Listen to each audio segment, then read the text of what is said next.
Save big money on your next painting project. Menards carries Purdy paintbrushes, roller covers, trays, and paint kits to help you get the job done right. Purdy brushes are handcrafted in the USA and are the #1 brand preferred by professionals. Save big on Purdy painting tools at Menards, America's #1 home improvement retailer for customer satisfaction according to J.D. Power. For J.D. Power 2024 award information, visit jdpower.com/awards. Save big money at Menards. The 3 Down Greencast is brought to you by the Pile of Bones Brewing Company, Regina's only downtown brewery.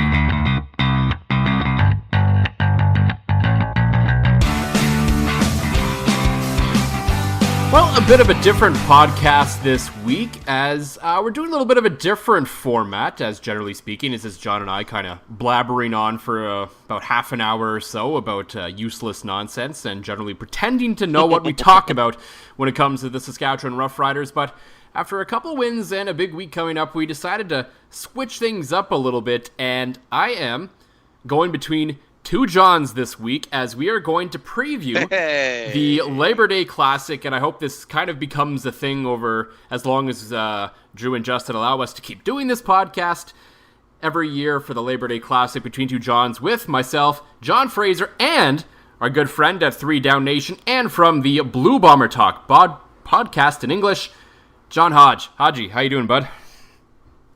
I'm doing well, boys. How about yourselves?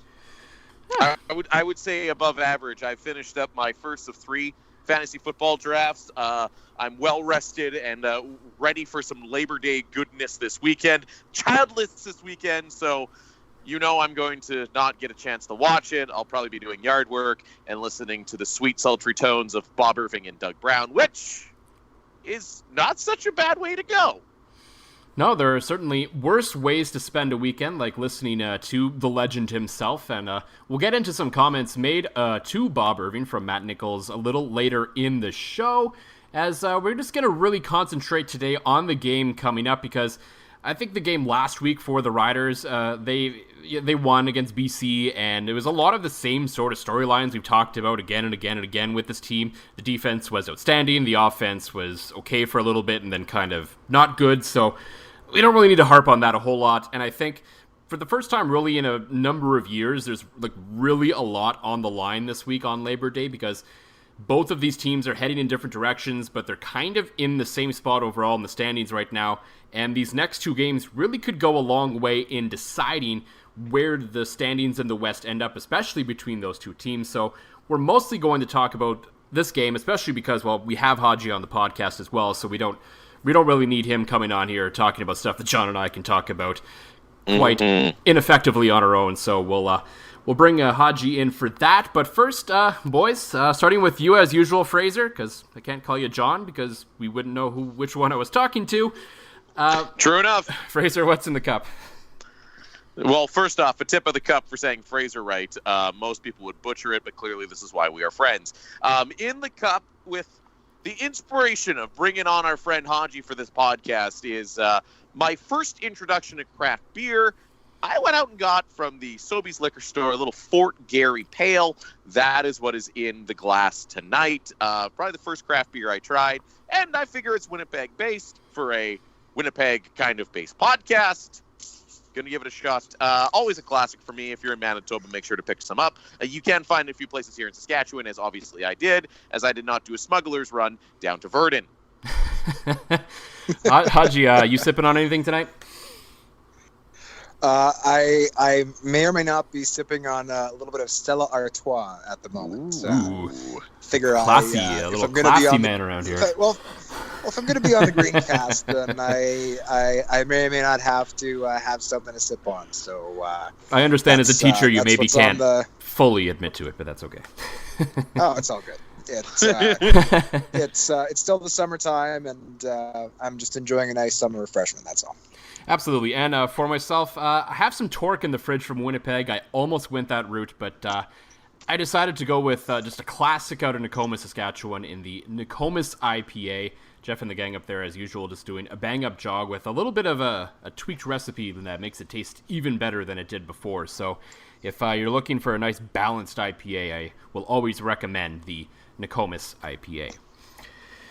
So we're heading into a big week now. The Riders, big win last week over BC, gave themselves some distance between them and the Lions, and it's against the Bombers now. So this game, it's always fun. It's always an important game in the season, whether one team's good, both teams are good, both teams are bad. It's still always fun, and the atmosphere is always great, but I think this year it's ratcheted up a notch because both teams are kind of in the same spot right now. They seem to be heading in different directions, but overall, they're kind of in the same way. And Hodge, I just want your thoughts on overall how it feels like this Labor Day Classic and Banjo Bowl follow-up seems like, for the first time in a while, there's so much on the line, and it should really be a fun couple of weeks between these two teams.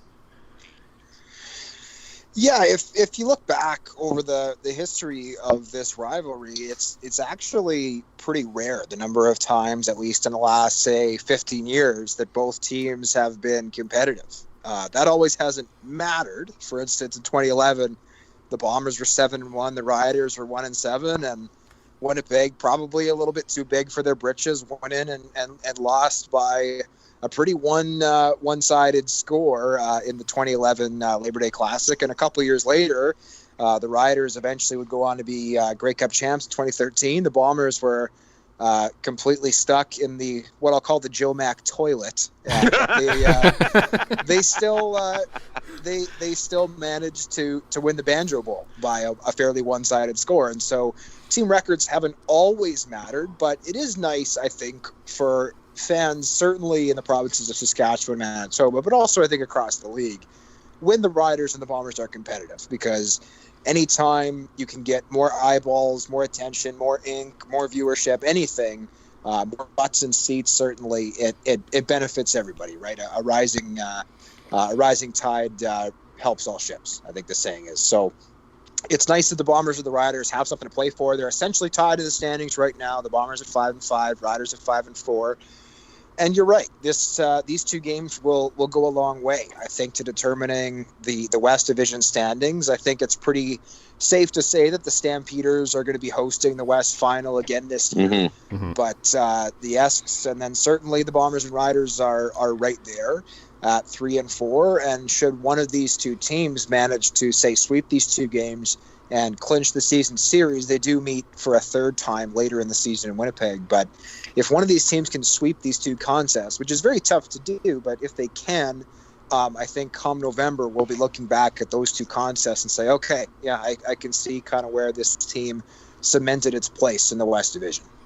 You know what has made me, normally makes me rationally angry around this time of year, but I haven't seen it quite as much this year, is the talking heads going, oh, the CFL season starts at Labor Day, everybody. Because if you just mentioned about cementing your spot in the West Division, this matchup, these two matchups have much more meaning, largely because of what these teams did earlier in the season in cementing their spots. The Bombers have now won the division, won the tiebreaker when it comes to BC. I believe the Riders have as well. So this again shows the importance of the entire CFL season and doesn't go into one of my big pet peeves of the season starts at Labor Day, guys, so everybody buckle up. No, the season started on week 1 in the West Division. This isn't, I mean, okay, I get it. Out east, you could probably still cobble like 3.5 games together, like 2 wins and a tie, and all of a sudden you're hosting a home playoff game. But I'm just glad that through all my reading, all my Twittering, nobody has said it, and if they do say it,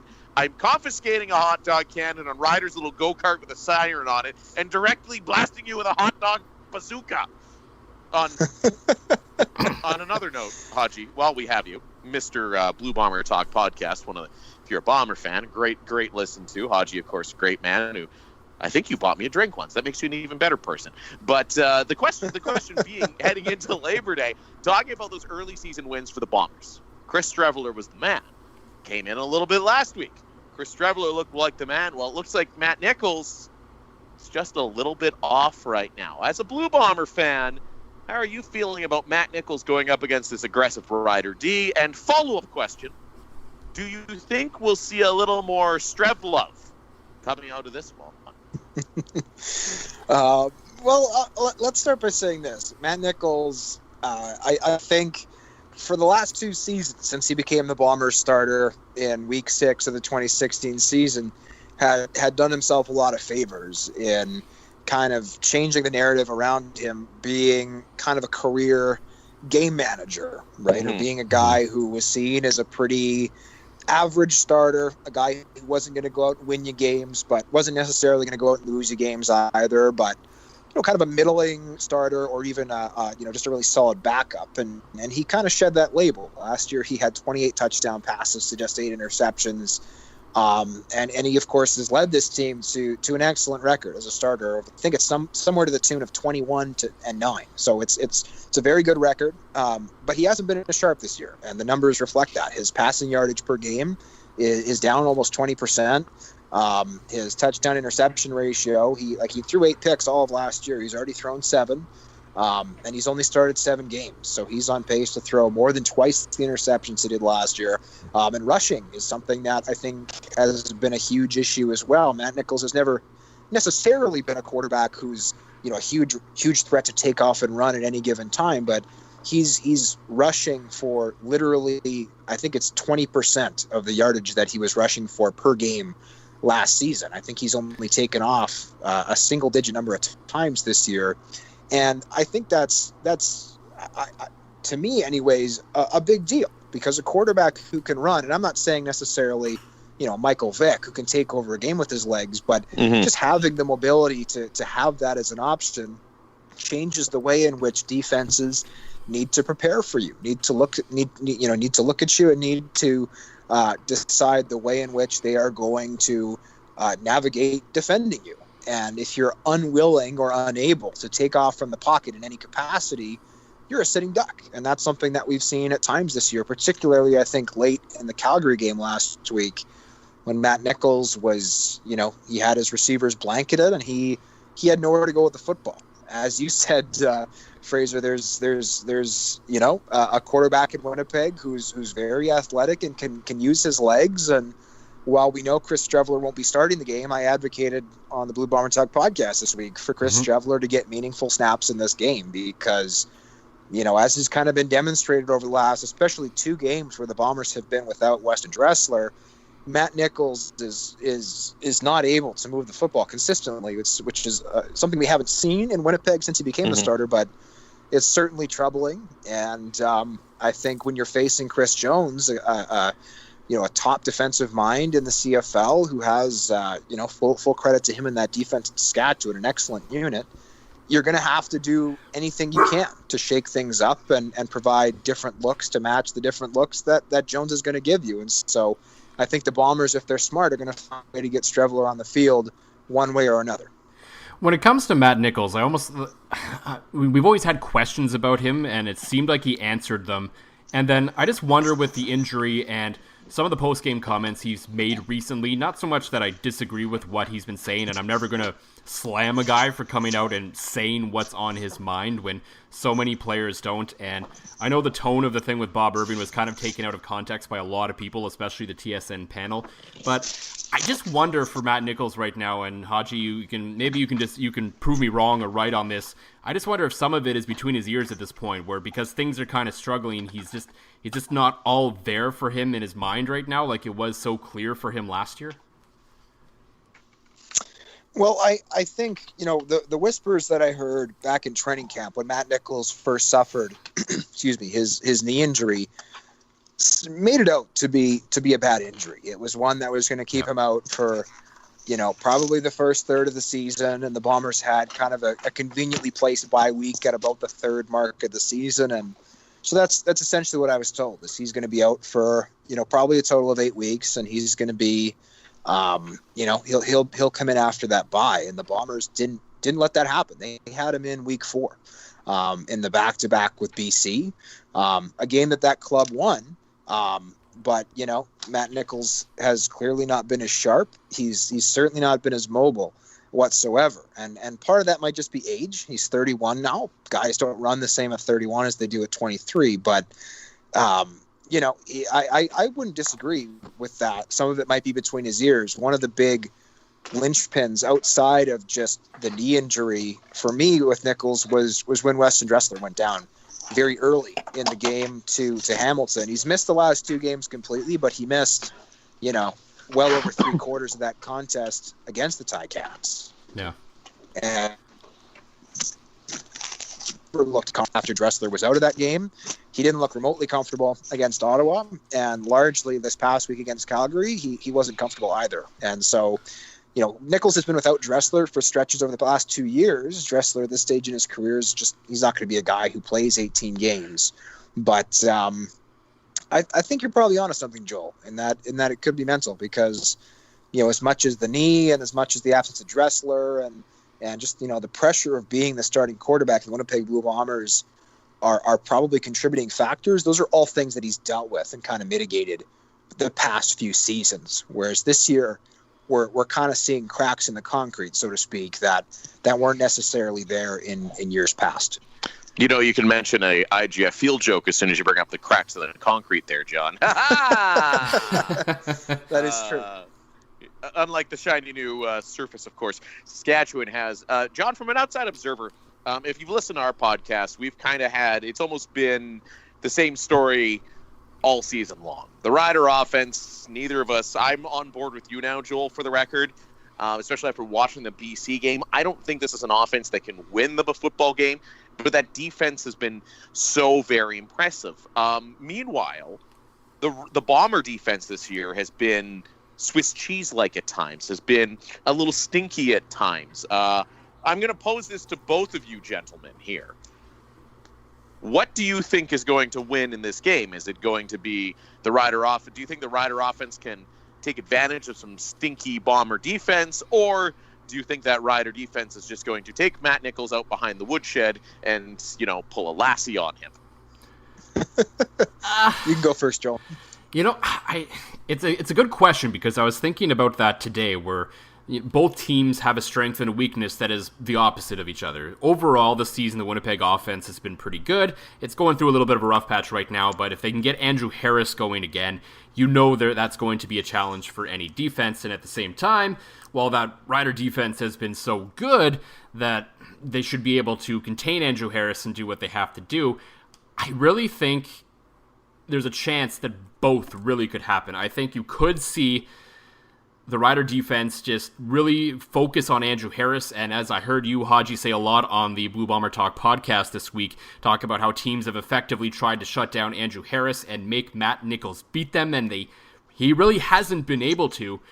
I can't imagine Chris Jones would do anything else, so I wouldn't be surprised if you see a lot of run blitz and a lot of focus on Andrew Harris and try to make Matt Nichols beat him. And at the same time, with the the Rider offense might have a chance this week to actually do something more than like a field goal here or there and maybe one touchdown if they're lucky against a defense that has been known to give up a lot of yards. Now, the Rider offense has picked up yards at times. They've put together a few drives. Finishing has been their problem. So if they can figure that out twice, I would say, it very well could go both ways in this game. Yeah, I think the key with the Bomber offense, at least the last few weeks, has been largely the absence of Andrew Harris. The Stampeders took Andrew Harris away completely on the ground. He averaged 1.8 yards per carry this last game at McMahon Stadium.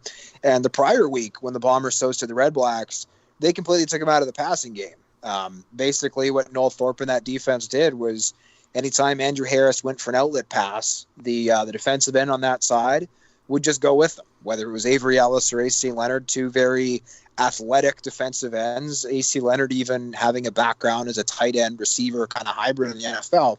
Mm-hmm. They would just follow him out. Now, if you're an offensive coordinator and a team is willing to get rid of essentially a defensive end or one of their top pass rushers in every play, I think you're kind of laughing because that opens up a ton of opportunities for your quarterback to take off and run.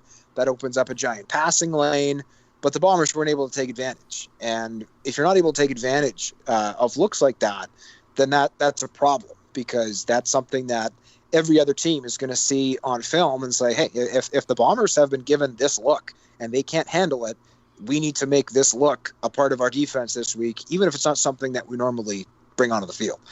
And Chris Jones, I think, again, as I said, I have tremendous respect for what he does and what he brings to the table as a defensive mastermind. And they're gonna borrow some of what they see from other teams. They're gonna incorporate it into what they already do, and they have some very athletic, versatile pieces. Right? You see Toby Antigua playing defensive end and safety, probably the first time in maybe the history of football that a player specializes at two positions, and it's defensive end and safety. But the versatility that the Riders have on defense, I think, is gonna give the Bombers all they can handle. The Bombers are still the highest scoring offense in the CFL, even with what they've kind of struggled with the last few weeks. But on the flip side, I've kind of lost faith in this Bomber defense. I think this Bomber defense has a ton of talent. I think their defensive line is a little underrated. Like, I think Jackson Jeffcoat, Corey Johnson, Drake Nevis is having a nice bounce back season. Adam Big Hill's a former defensive or most outstanding defensive player, and I think you could even be making a case for that this year. Mo Leggett's a tremendous playmaker. Taylor Loeffler's an excellent safety. Jovan Santos Knox is really rounding well into that weak side linebacker spot. I'm just not convinced they're getting the most of that talent, and that's something that I think could be an opportunity for Saskatchewan this week. I don't think a lot of Saskatchewan's offensive line necessarily. Trey Mason, I think is okay. I think he's serviceable. I don't think he's a game breaker. And their receiving core is kind of, it's weird saying this considering that last year I think they could have maybe challenged Edmonton for the best group in the league. They're suddenly very young, right? With the deletions they've made in guys like recently Jerron Carter, but before that, Rob Begg, Chad Owens, and Bakari Grant. So they're a little unproven at the receiver position, but I think they'll have some success moving the football.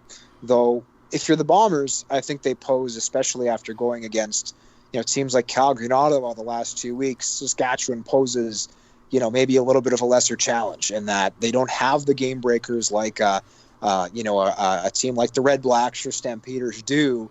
And so maybe this is your opportunity to kind of, back up your defensive coordinator and silence the haters, at least for 1 week, and look to shut somebody down. Now, I'm one of those, as we've disclosed a couple of times. I am a Bomber fan, and despite the fact that Richie Hall came to the Saskatoon men's Bonspiel last year and actually watched some of the curling and was a very good human being, I think his time has been served as a defensive coordinator, and I think the Riders are going to take advantage of that. You mentioned it, Hodgie.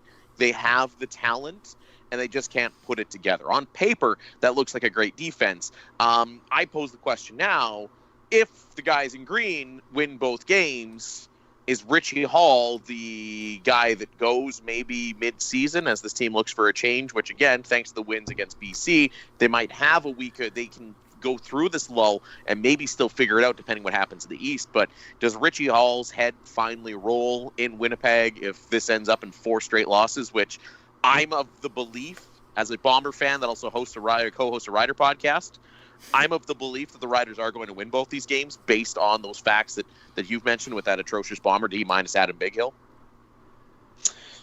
I'll say this. I would be very surprised if, regardless of what happened this season, the Bombers made a change at defensive coordinator. With that being said, that's something I'll point to if this team, loses both of these games back-to-back and fails to impress in the last third of the season. Third of the season, by the way, in which they are set to face the Eskimos twice, the Riders again, and they still have to go to Ottawa. It's another game with the Stamps. It's not an easy last third of the schedule. No. And if the Bombers are 5-7 at that point, considering they only lost 6 games all of last season, if they're 5-7 after the Banjo Bowl, I absolutely think a change should be made. With that being said, I'm on the record as saying I think a change should have been made already. I'm somebody who likes and respects Richie Hall as a person. Richie Hall is probably in CFL circles one of the most well-liked and most well-respected people there is. He's a tremendously nice guy, and I have absolutely no personal issue with Richie Hall, no personal animosity. With that said, I just don't think he's been an effective defensive coordinator for quite some time now. And I think there's a lot of young voices across the league who are, guys who have put in their time and kind of paid their dues as, whether it's defensive assistants, defensive backs coaches, that kind of thing, who are ready for that next step. And, Richie Hall and maybe a couple of other guys around the league, be the offensive or defensive guys, are continuing to get opportunities when maybe in my opinion, it's time for the recycling game to end a little bit.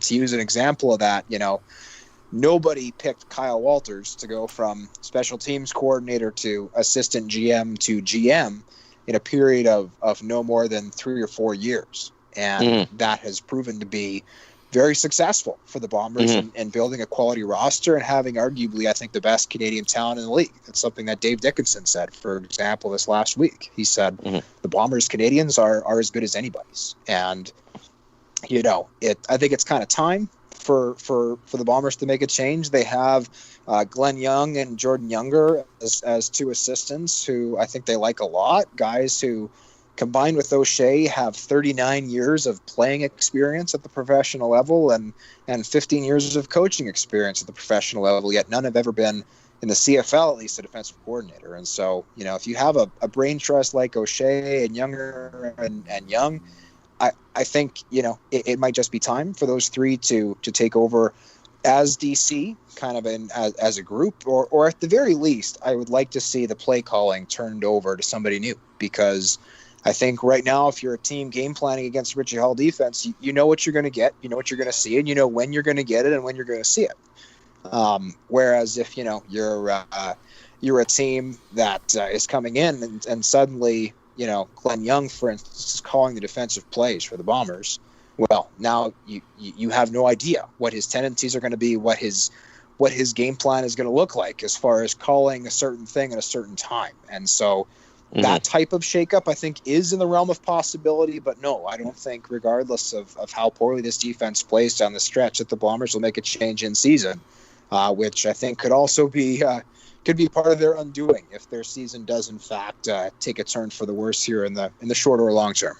It's funny, we talked a lot about some of the Bombers' flaws, but the Riders are certainly a team that have some flaws as well. And a lot of what you're saying about Richie Hall, you could argue, goes on to Stephen McAdoo a little bit and what's going on with the Rider offense, because that unit is equally as flawed and equally as predictable. So you follow the Bombers closely, Hodge, but you follow the league as a whole, as you're an editor on 3 Down Nation, and you know a little bit about all the teams. You played offensive line, you know the game. Just like your perspective, because John and I have talked a lot about how bad and boring and predictable this offense story can be at times. So just wondering from the outsider perspective, as you watch the Rider offense, other than maybe some missing talent compared to last year, where they weren't great last year, but they were serviceable. What do you see as the thing that's holding back the Rider offense right now? I think, like all things in professional football, it starts at the quarterback position, and Zach Collaros, there have been a few people saying over the last little bit, whenever Zach Collaros makes a good play, they'll say, oh, well, that's the 2015 Zach Collaros coming back. And I think we need to kind of collectively, as a CFL community, be we fans, members of the media, whatever, what have you, I think people need to kind of move away from that.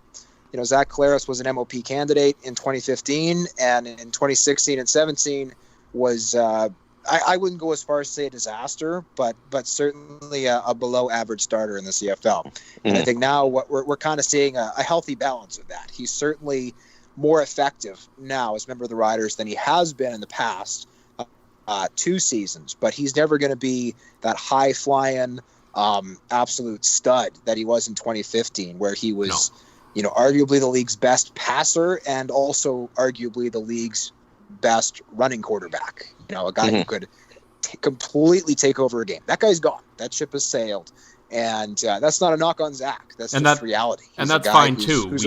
We've talked a lot on this podcast about how the Riders don't need MOP Zach Collaros for this to be effective for them. He just needs to not lose them football games, and he just needs to generally be a decent quarterback with their defense and special teams, put up a few points, don't do anything stupid, and they'll be fine. There you go. And I think, and I'm a bit biased maybe as a former offensive lineman, but to me, the next place that I look on any team after the quarterback spot is the offensive line. And whether it's been Taron Vaughn or Jacoby Cofield at left tackle for the Riders, I think they've been, merely serviceable Brendan Labatt is a future Hall of Famer at left guard. I love Brendan Labatt, love watching him go to battle. But again, he's a guy who, I think he's 31 now, but he's a remarkably old 31, a remarkably experienced 31, given that he's been a full-time starter in the CFL for 11 years now. And then you've got, whether it's Dan Clark, who I think is kind of just okay as a center. Whether you want to talk about, Darius Bladdock, I think he's going to be good at right guard eventually, but there's some growing pains in kind of his first year as a starter this year. And then Thaddeus Coleman at right tackle. I think he's fine, but all in all, I looking from left to right on that offensive line, I don't see anybody who really jumps out at me. And that unit, I thought looked decent against the Lions, but the Lions, I don't, maybe outside of Odell Willis, I don't think a whole lot, I guess, about their defensive line. Right. That's something that I think the Bombers could potentially take advantage with, and that's something that the Riders need to fix. And it starts with the draft, where the Riders have not had a lot of success at selecting and developing offensive linemen.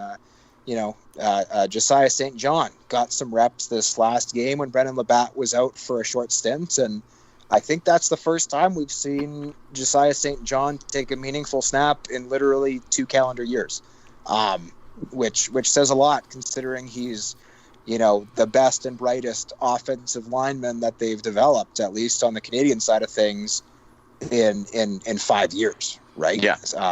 So outside, of course, of Bladdock, who's already in the starting lineup. But, to me, that's the next thing the Riders need to address, and they need to address it quickly because, Zach Collaros is not a guy who you want taking a lot of shots, and if he's going to be the franchise guy for the next 3-4 years, you need to do a better job of protecting him.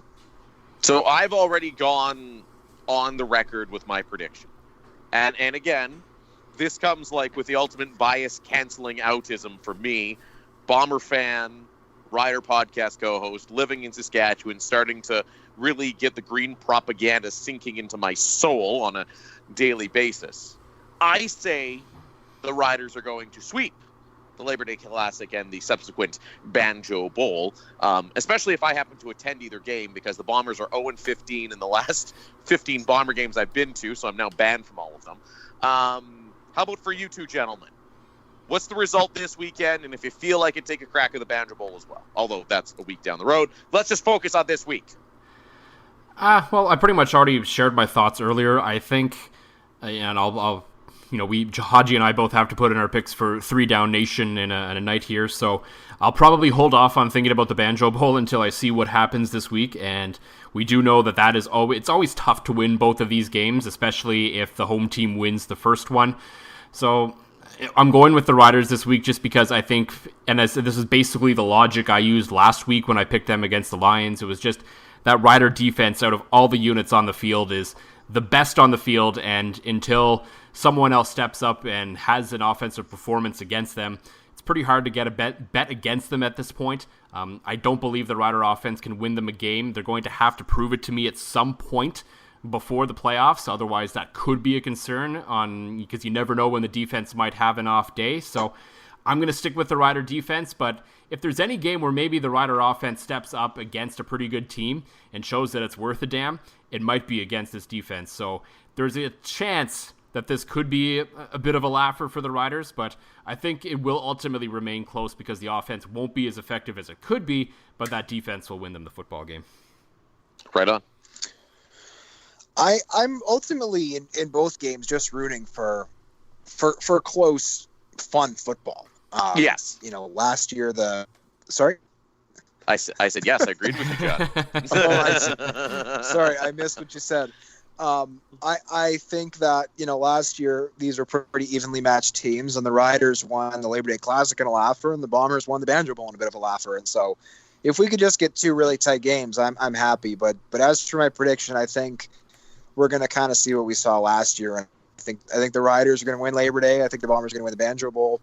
And that kind of harkens back to, years past. I highlighted 2011 and 2013 earlier, where, the best team didn't necessarily win either, of the games that I mentioned. And so, I think that, I think Labor Day, the Riders are going to roll a little bit. And then at the Banjo Bowl, I think the Bomber defense, as much as they have challenges here and there, if they get a quick pick off the top, I think that game could also be quite one-sided. And so I'm picking for a split that is kind of become tradition, at least since the Bombers have kind of worked their way back to respectability since maybe, the mid-2016 season. But a split is kind of what I'm calling for, and yeah, we'll see. The other interesting thing I think that would come from a split is, of course, the fact that these teams meet again in October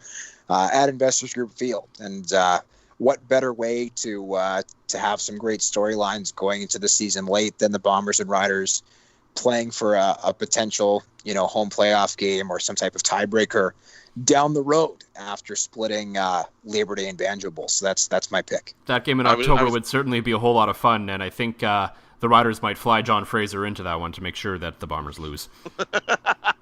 Hey, I'll take a free flight to Winnipeg. I'll be there in a Dieter Brock jersey, but I'll take a free flight to Winnipeg.